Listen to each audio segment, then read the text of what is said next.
hermoso. Adriana Buentello, buenas tardes. Hola, buenas tardes, Elisa, ¿cómo estás? Muy buenas tardes, excelente Hola, semana. Elisa, saludo. Adriana, como si no nos hubiéramos visto minutos atrás y como si no estuviéramos en la confección de este programa, pero bueno, aquí es otra modalidad y otra circunstancia. Elisa, buenas tardes. querido Julio, querida Adriana, un saludo a todos, a todas, quienes nos ven, quienes nos escuchan. Buen arranque de semana les deseo. Gracias, gracias. Elisa, ¿qué Sí, decimos? ¿Qué decir de lo que pasó en Tulum? Ya las imágenes y la información concreta está compartida por la mayoría de quienes se asoman a los portales informativos, pero ¿qué piensas? ¿Cuál es tu reflexión sobre este tema de Tulum, Elisa? Julio, que una cámara de video o dos que pudieron captar este delito infraganti a plena luz del día, pues ha permitido que se abra una investigación. Estas historias que se dan en nuestro país, ¿no? Y así, pues está a plena luz del día, y en donde además a mí me impresionó la primera reacción cuando se dieron a conocer los videos. Bueno, este feminicidio sucedió el sábado. El domingo, ayer es cuando empezamos a conocer las imágenes a través de lo que se había compartido en las redes. Y me pareció increíble porque en los primeros momentos, Julio, lo que decía mucha gente es, no te adelantes, son presuntos Sí, culpables, no se sabe si la mataron o no. Es decir, lo estamos viendo, claro. Julio, Adriana, es decir, creo que aquí tenemos que aprender muchas cosas, entre otras, es que cuando tenemos este tipo de evidencias, ya no podemos seguir solapando a las autoridades y al poder con terminajos, que bueno, digo yo terminajos porque además si hay flagrancia, pues yo creo que no hay duda, ¿no? Lo que Ajá. pasa es que aquí nos han metido estos temas de, no, la presunción de inocencia, como en el caso de Félix Salgado, venimos de eso, de que lo digan, ¿no? Cuando tenemos todo un contexto de violencias, de abusos de autoridad, de Sí, impunidad. Entonces pensé en esto, fue, bueno, obviamente lo dramático de las imágenes, sin duda uno piensa en las manifestaciones que ha ocasionado en Estados Unidos imágenes como estas, y yo dije, ¿aquí en nuestro país qué? ¿Qué más nos hace falta para indignarnos, para movernos, Julio? Que imágenes como estas, una mujer que se le alcanza a escuchar, ¿no? Pidiendo ujú, ayuda, diciendo basta, o sea, en este esfuerzo de preservar la vida y el lujo de violencia, de prepotencia, de abuso de poder por parte de una policía en este caso y tres policías hombres, totalmente pues ya en una dinámica que nos ha llevado a deshumanizar cualquier contexto, Julio, hasta el de ver a una mujer ya tendida, casi sin vida, porque dicen que la transportaron todavía con vida, sí. pero en esta prepotencia, en estas, o sea, no llamaron ambulancias, no, es decir, estas imágenes muy dolorosas que además reflejan lo que ha sido nuestro país también en estos privilegios y en esta desigualdad, en donde una mujer migrante Ajá. puede ser sometida de esta manera, ¿no? Es terrible, Julio, y se juntan con muchas otras imágenes que estuvimos viendo a lo largo del fin de semana en relación a la violencia, la inseguridad y además, pues sí, esta violencia feminicida que se está viviendo a lo largo y ancho de todo el país. Y como has dicho, Elisa, si no fuera por las imágenes videograbadas, pues no habría tanta contundencia en los señalamientos y de ahí uno se pregunta cuántas otras imágenes no han sido videograbadas y cuántos crímenes y agresiones parecidas suceden sin que haya el testimonio gráfico. Ujú. Totalmente, totalmente. ¿Cuántas veces una imagen ha permitido que se detone toda una indignación social y una reacción por parte de las autoridades, porque la primera reacción es esa, es la impunidad absoluta, ¿no? Y a esperar a ver qué dicen las autoridades, ¿no? Si se debe de decir si la mataron o no, o nada más murió. ¿Se acuerdan cómo reaccionaron también en las redes sociales ante esta cabeza que puso primero el Universal, ¿no? En relación a murió, ¿no? También por ahí el propio Milenio, ¿no? Y que puso murió. Yo decía, no murió, la mataron, ¿no? Sí. Y esta reacción en redes fue así. Creo que pues bueno, si no hubiera sido por este video, si no hubiera sido por estas reacciones, no estaremos viendo la destitución de estas personas, que además yo creo que deben de estar ya investigadas y puestas en prisión preventiva lo antes posible. Pero bueno, en fin, y hablamos además de un contexto de violencia generalizada que se dan estos abusos de poder, en este caso particular en Cancún, cuya historia de inseguridad y de vínculos de autoridades con crimen organizado han hecho también ya de Quintana Roo, perdón, no de Cancún, de Quintana Roo, porque esto fue en Tulum, un estado violentísimo. Sí, así es. Gracias, Elisa. Adriana Buentello, ¿qué opinas sobre este tema de Tulum, de la reacción de los en redes sobre este tema y también el hecho de lo que platicábamos hace un rato con Daniel Gómez Tagle? Culpables los policías, pero ¿qué tanto es responsable el Estado, con mayúscula inicial, el Estado como institución o conjunto de instituciones, de esta violencia generalizada? Adriana, tu opinión, por favor. Híjole, Julio, la verdad es que es sumamente doloroso todo esto que está pasando, porque no es un único caso. Evidentemente, como lo mencionan, pues si no hubiera sido videograbado, probablemente ni nos hubiéramos enterado de esto, porque estos son casos que suceden, pues lamentablemente todos los días. Lo que a mí me llama mucho la atención y que lamento mucho que en este caso, en el marco de un evento internacional, el presidente pues asegure que hay cero impunidad y se castiga siempre a los responsables. Creo que esa parte es como no tiene mucho tacto que digamos cuando estamos en un país feminicida justamente, como lo hemos visto en este fin de semana y particularmente en Quintana Roo, pues se dieron 4 feminicidios. Yo todavía a lo mejor en este caso, como decía Daniel Gómez Tagle, no tendría a lo mejor los elementos para decir si es feminicidio o no es feminicidio. Veo que hay argumentos de un lado y del otro. Creo que eso a lo mejor ya corresponderá tanto a los especialistas e incluso a las autoridades. Lo que yo veo aquí muy preocupante es, por un lado, la capacitación de la policía, sí, pero también está íntimamente relacionado con este racismo, con este clasismo, cómo nos hemos planteado justamente en las redes sociales este escenario de, imaginémonos, un delincuente de cuello blanco que esté fumando mota o que esté en esa zona, o que si hubiera sido tratado igual, incluso a lo mejor ahí sí lo pienso también, si hubiera sido un hombre, si se hubiera tratado de esa misma manera. Algo que también nos enteramos en las últimas horas es que además no murió asfixiada como en el caso de George Floyd, me parece que es sino que le rompieron la espalda, ¿no? Ahí es inevitablemente fue la fuerza bruta, ¿no?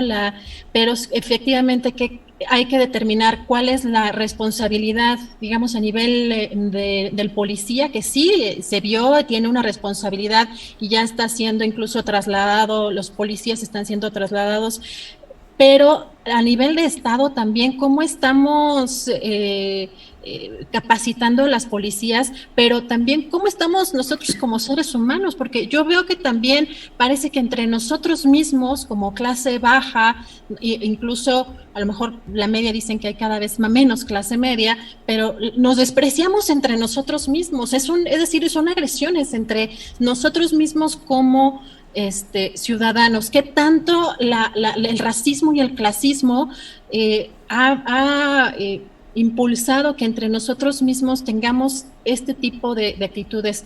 Yo creo que no podemos dejar de lado la parte de la responsabilidad que tenemos como sociedad en el momento de de educarnos de esta cultura machista, feminicida, clasista, racista, cómo eso también pues permea en las policías, en el propio comportamiento de las policías, porque sí me pongo a pensar como lo que planteábamos en las redes sociales, que justamente esto no le hubiera pasado, por ejemplo, como decían, a una persona a lo mejor de un extranjero, a alguien de Estados Unidos, en otro tipo de ropas, con otro tipo de fisonomía.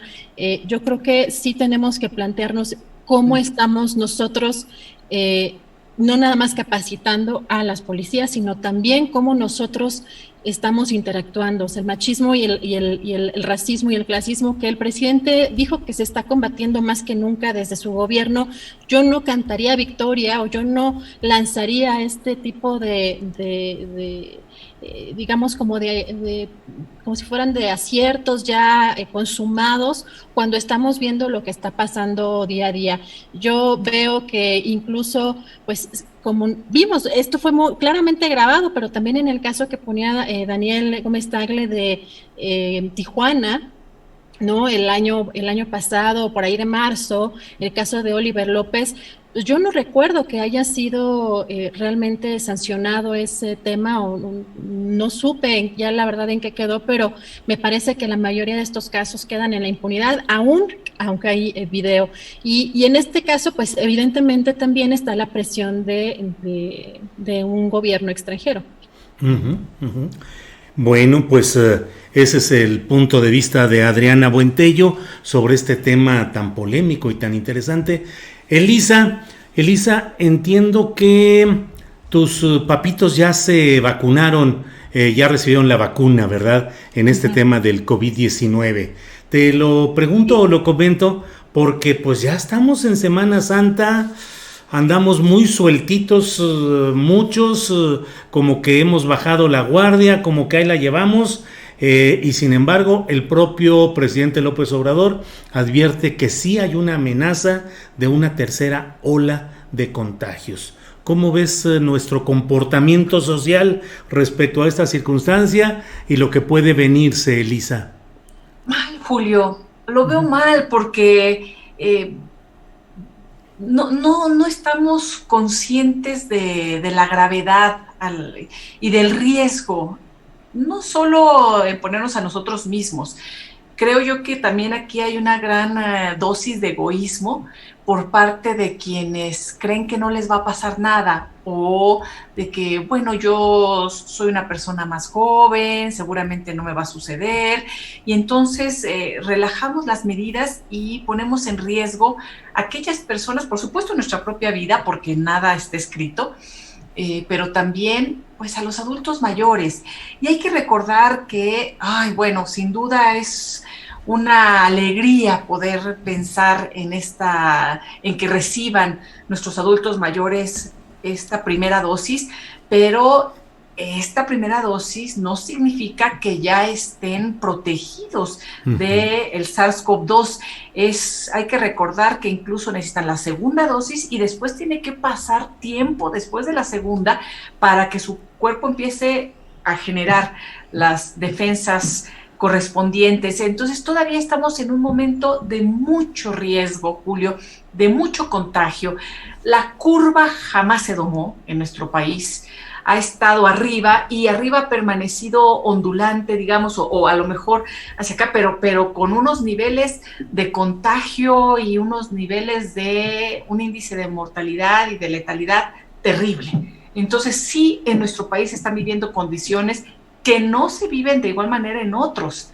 Es una situación muy delicada en este contexto de pandemia mundial. Entendemos que es un tema internacional, pero en nuestro México se están viviendo situaciones y momentos muy complicados. Entonces, pensar en una tercera ola en estos momentos en donde la situación sigue siendo delicada, sigue siendo grave, Julio, hoy me parece muy complicado y además, por supuesto, se está hablando de una tercera ola en medio de las vacaciones de Semana Santa y de Pascua, en donde hemos visto cómo están abarrotadas el aeropuerto, en donde las playas están también abarrotadas.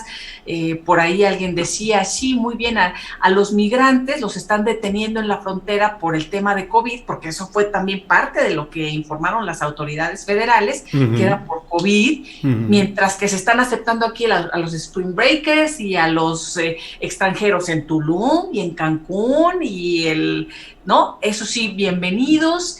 Y pues bueno, me parece que tristemente vamos a sufrir pérdidas irreparables, pérdidas dolorosísimas a lo largo de las siguientes semanas. Entonces, pues se tendrían que estar, no sé, tomando algunas otras medidas o haciendo conciencia, pero ya vemos que no ha existido en esta pandemia, Julio.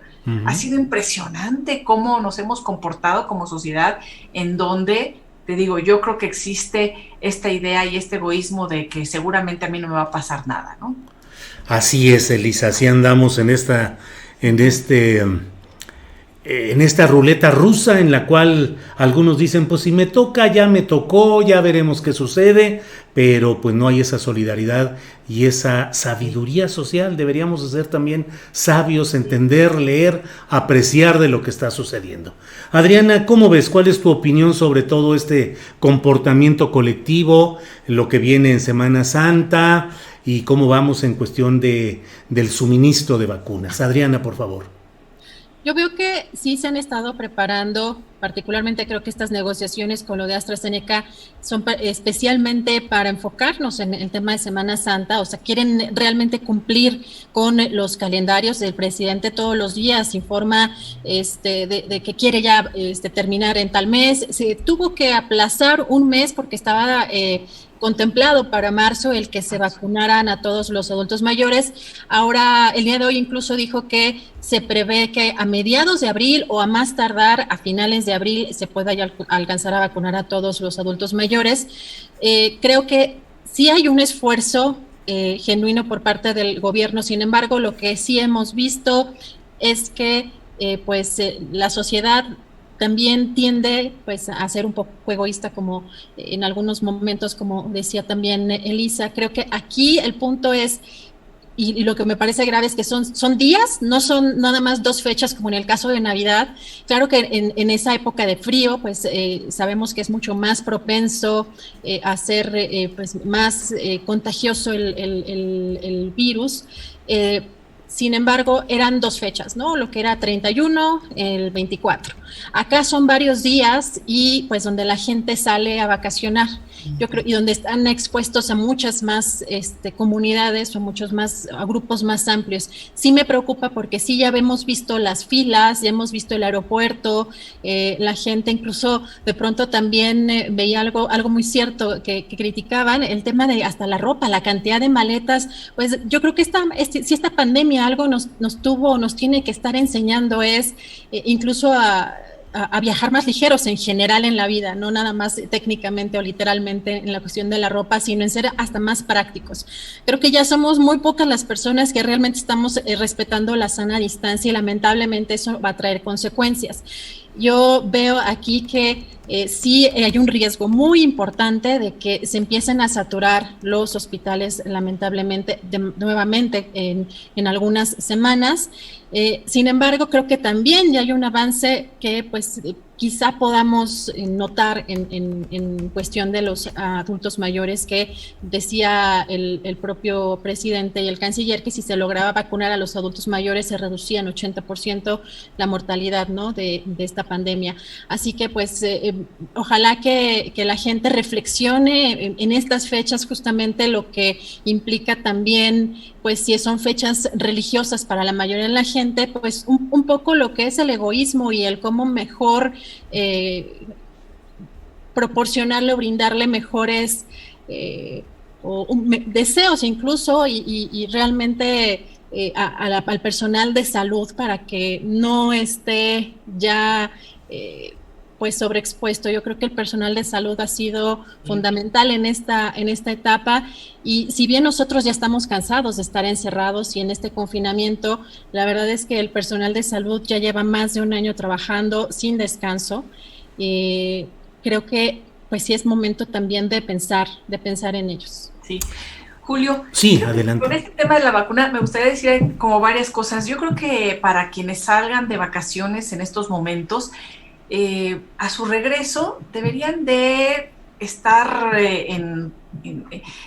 pues en este confinamiento voluntario, ¿no? Mantenerse aislados, estar pendientes de cómo se sienten y realizarse pruebas rápidas. Lo cierto es que también ya se ha agilizado muchísimo la posibilidad de poder realizar estas pruebas rápidas de manera gratuita en distintos estados. Aquí en la Ciudad de México creo que se ha implementado muy bien. Entonces valdría la pena que tomaran esas medidas de precaución a su regreso, sobre todo para no infectar a los adultos mayores.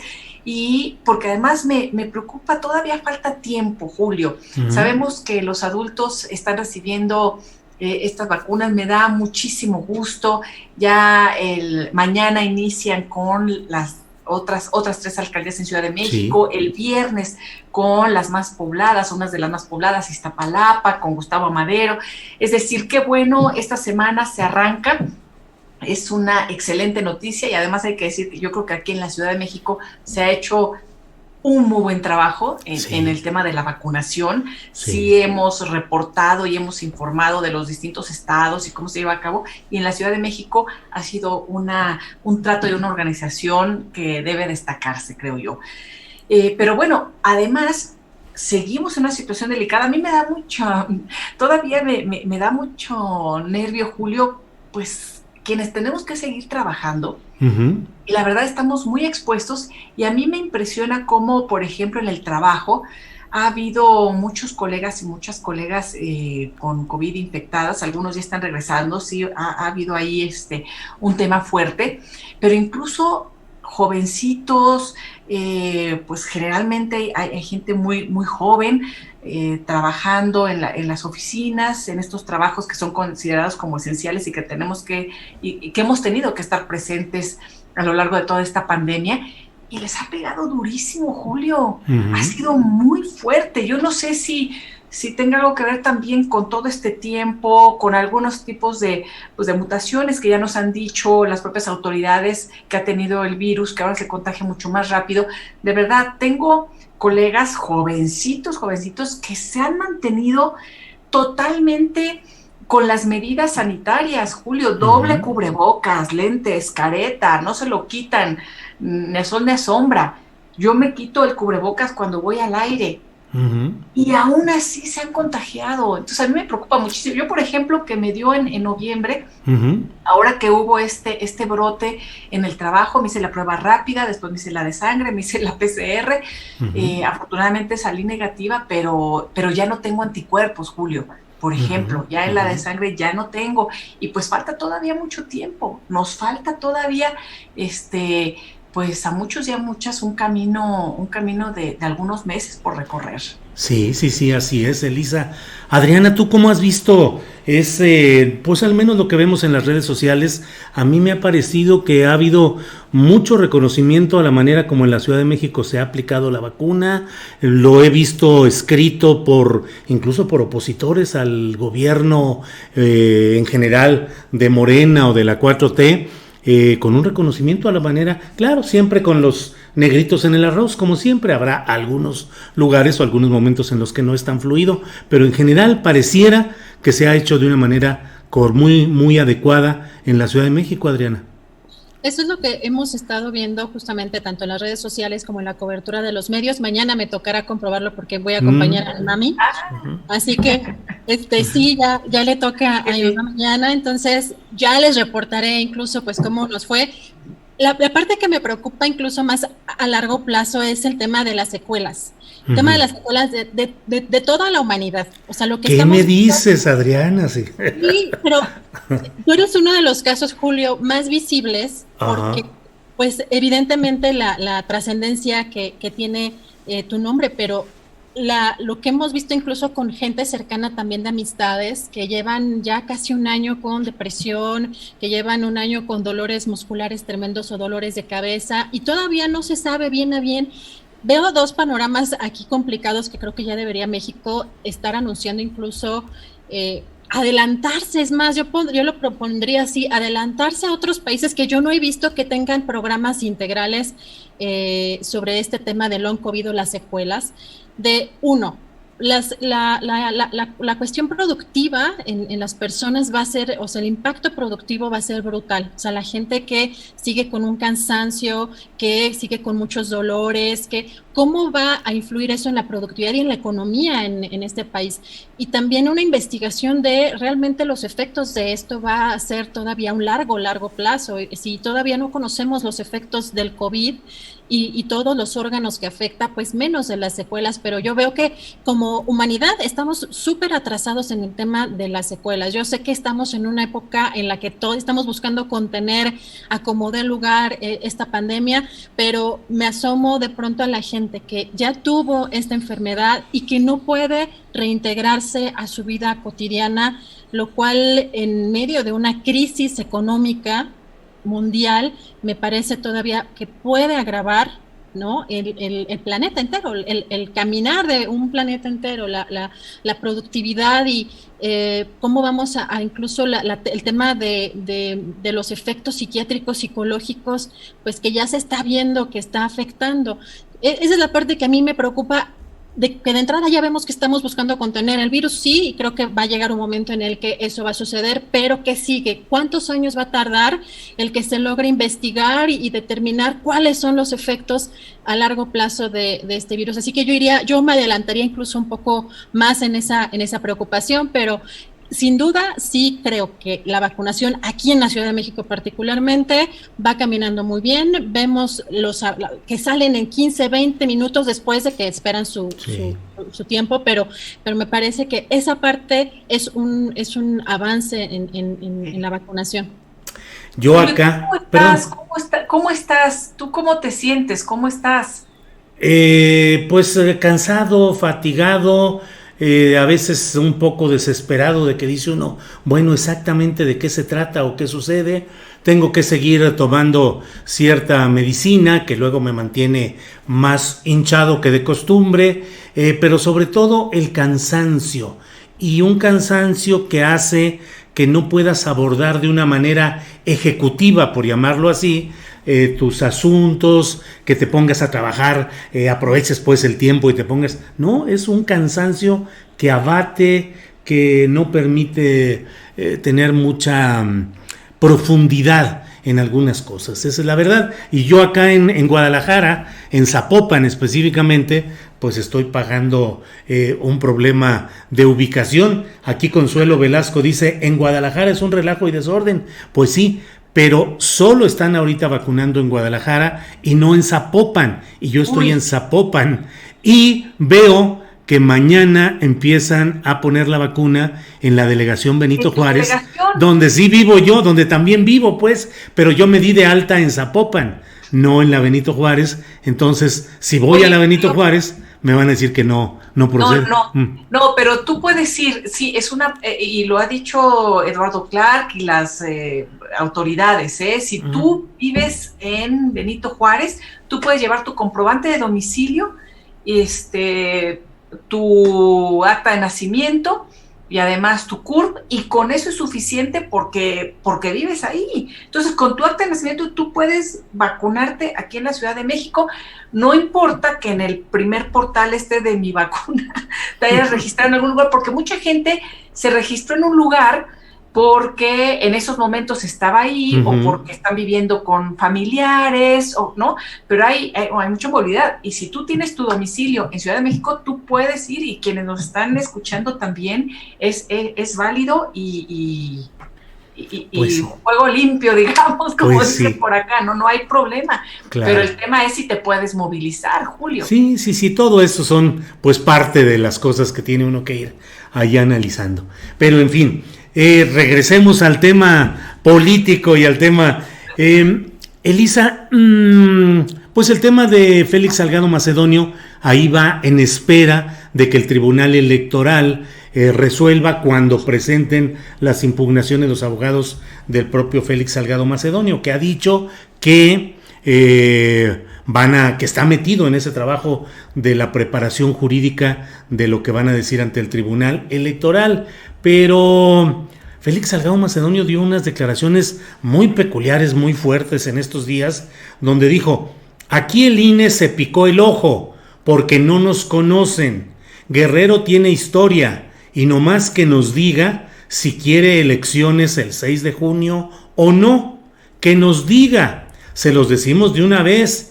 No va a haber elecciones en Guerrero y en el Congreso van a mandar a un gobernador interino y ese gobernador interino va a convocar a una nueva elección en un término de 6 meses y de todos modos voy a ser el gobernador de Guerrero. ¿Para qué le dan vueltas? Yo no voy para atrás, todo para adelante.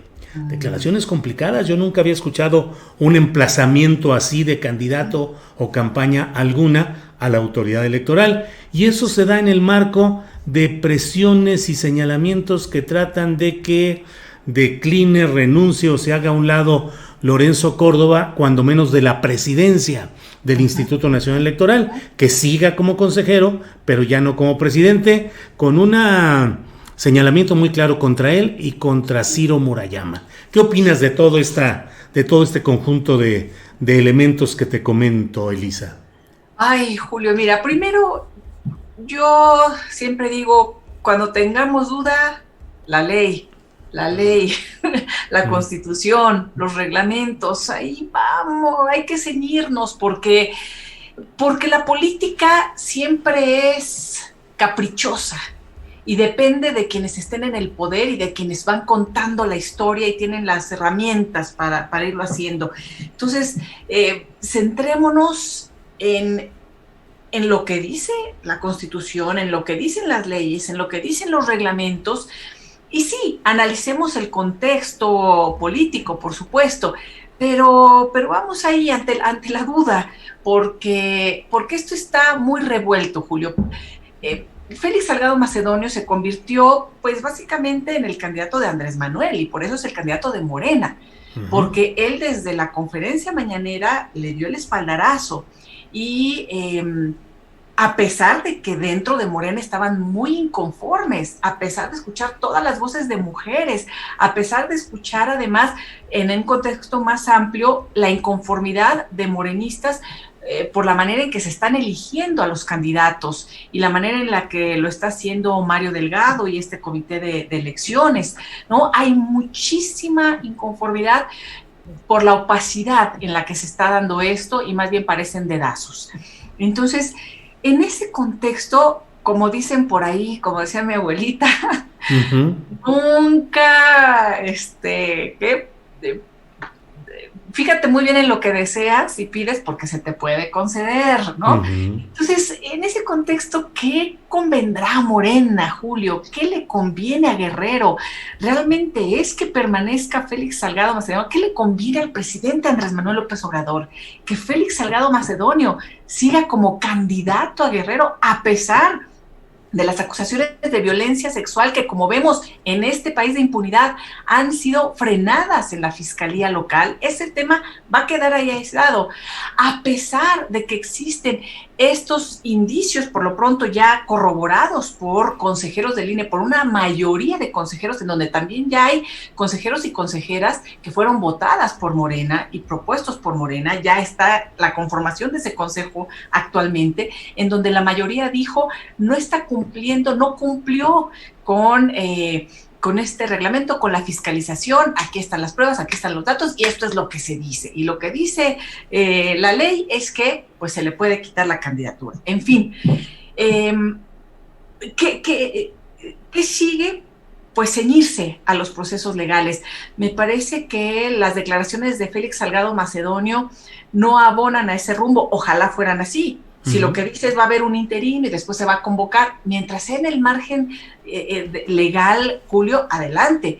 Pero si esas voces son amenazas a la propia integración democrática de un instituto, pues me parece muy delicado, o de la voluntad de los guerrerenses y las guerrerenses, ¿no?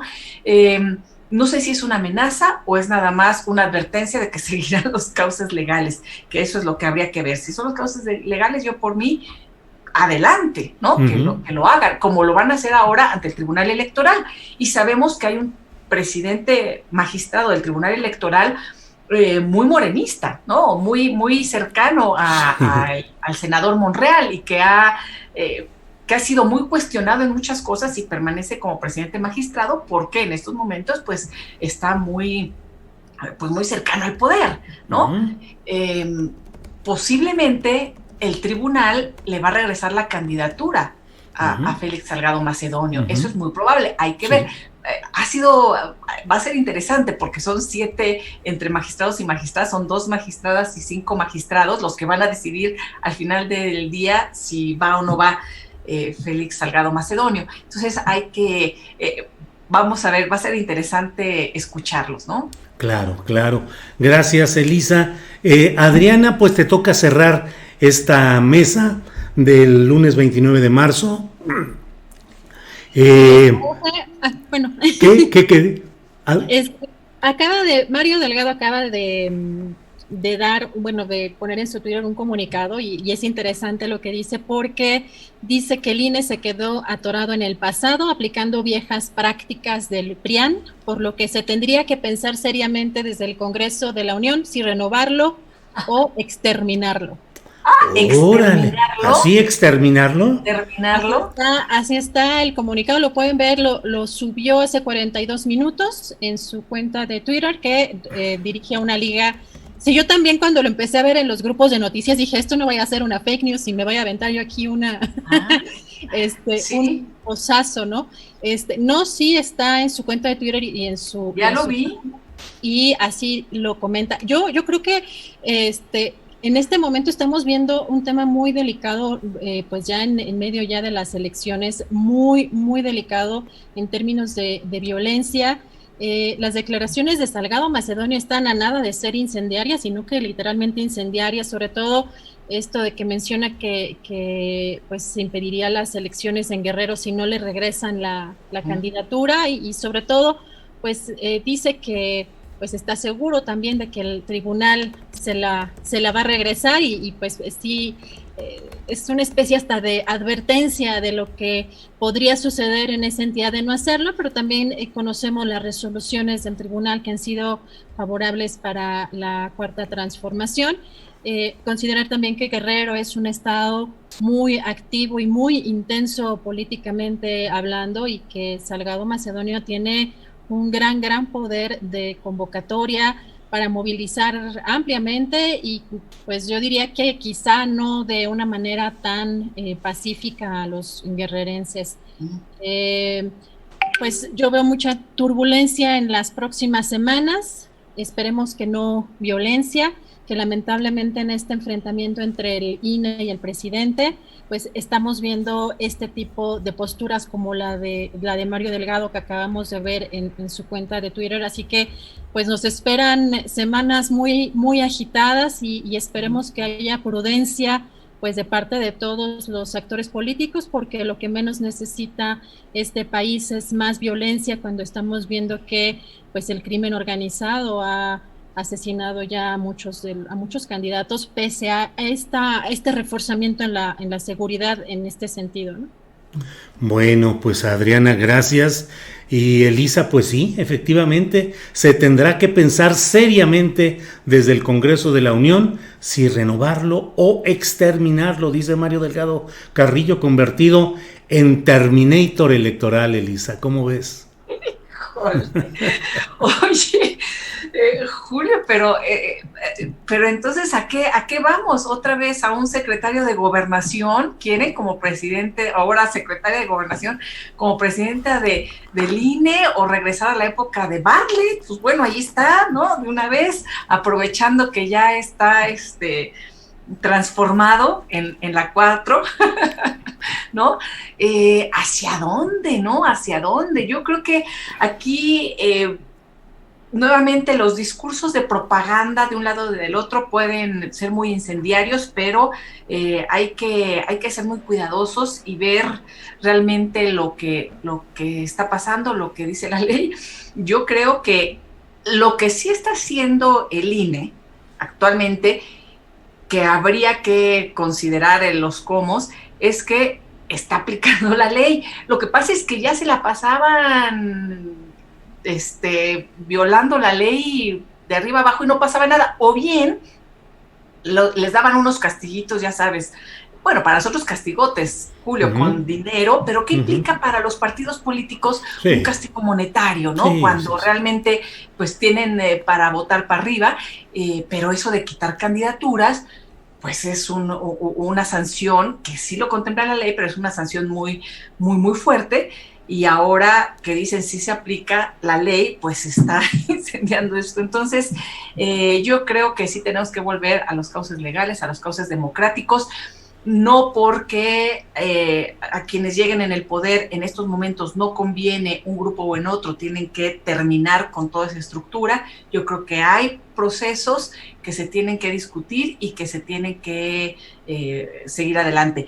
Una de las cosas que está en juego precisamente es si va a tener o no la mayoría en el Congreso Morena para entonces poder cambiar la Constitución incluso, que yo creo que serían los cambios muy, muy drásticos y fuertes que posiblemente Andrés Manuel tiene en mente al no tener el aval, por ejemplo, para las reformas que él ha impulsado o para los proyectos que él tiene. Si cambian la Constitución, entonces es viable, porque si no serían inconstitucionales. Creo que por ahí va este tema de gran importancia, y el tema de las mayorías también y de la sobrerepresentación de lo que habíamos hablado, justo tiene que ver con este asunto.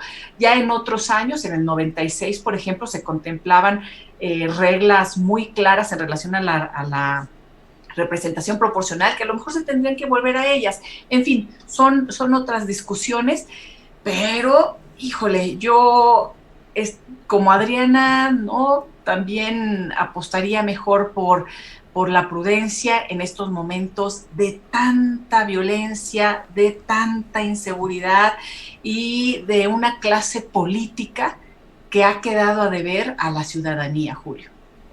Bueno, pues ahora sí, ¿qué tiempo nos falta para poder analizar todos los detalles de este tema? Gracias, Elisa. Gracias, Julio. Gracias, Adriana. Qué gusto. Feliz semana para todos. Igual. Adriana, muchas gracias y nos vemos de ratito, pero por esta ocasión, gracias como siempre, Adriana. Gracias, Julio. Gracias, Elisa. Buena semana.